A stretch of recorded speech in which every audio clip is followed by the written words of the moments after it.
Okay, this is Chris Crawford. I'm going to attempt to show what I did on this Buck 110 conversion to automatic. You can tell it's not really working right now.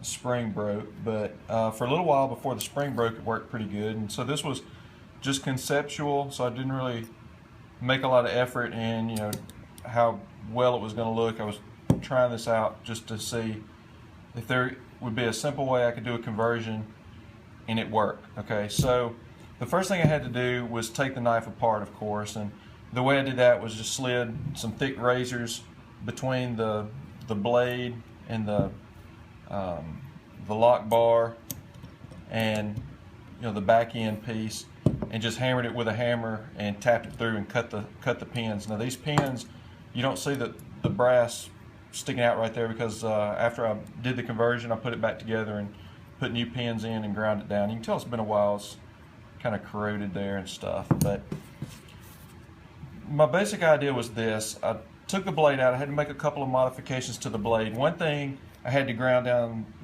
the tang, so you can tell right there that the blade is ground flush. The reason for this is when the blade goes all the way down and pushes the spring that I put in there, you can probably see it from the back, you can see it pushes the spring. Well, the tang was making the blade stick up too high, so that's one conversion to the blade, is I had to grind the tang down flat so that I could get the blade low enough into the handles. So that was one of the things. I guess maybe if I was going to talk about this in order, after taking the knife apart, the next thing I would do is make the spring. Now this is from a much smaller knife, but this gives you an idea.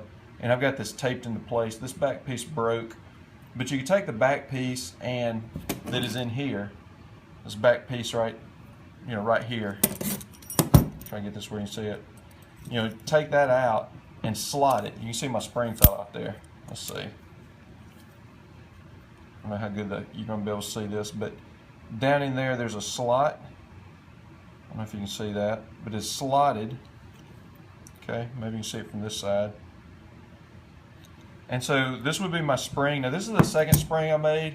My first one broke. This spring was really too weak. It needs to be thicker. So I guess I need to find a happy medium. But basically the way this works is it goes into that slot just like this. We go in just like this. Okay. So I can slide it in there. Really, it's not good that it comes out without actually the knife coming apart, but I can slide it in there like that. You can see there. So the second modification that I had to make was to this back piece or to the lock bar. You can see I ground it down a little bit right here. I actually ground it down really close to the hole right there. The reason is because we've got to have space for that spring to lay down. Get this in place.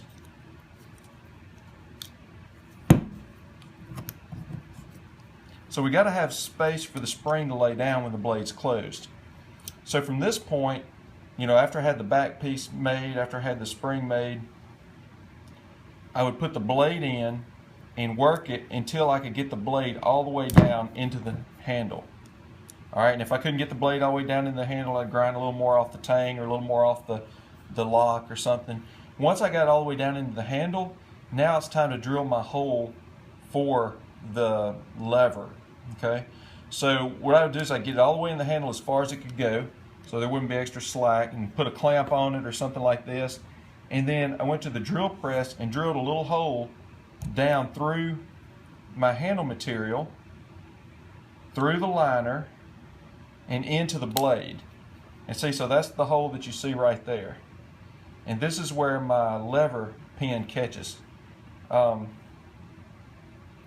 one thing that I did not do is I did not take the handle material off. In fact, if you look, you can see this pin right here. I didn't know if I could do this or not, but I put it on the drill press and I just drilled a hole. I put my lever in place. Once I got my lever where it would catch the blade, or once I had my hole drilled, into the blade, the next thing was to put the lever in place. And so I set it down in there like that, and I drilled a hole all the way through the liner or the handle material and all the way through to the other side. And so basically all this allowed me to do is to put a pin in without having to deal with taking off the handle material, putting the handle material back in and all that. And then I also laid it up on the mill, milled them in a little slot for my lever. You can tell there that I just took a big end mill and just recessed it right there. And you can probably see that I've got a coil spring underneath it. All right, so let's take these out.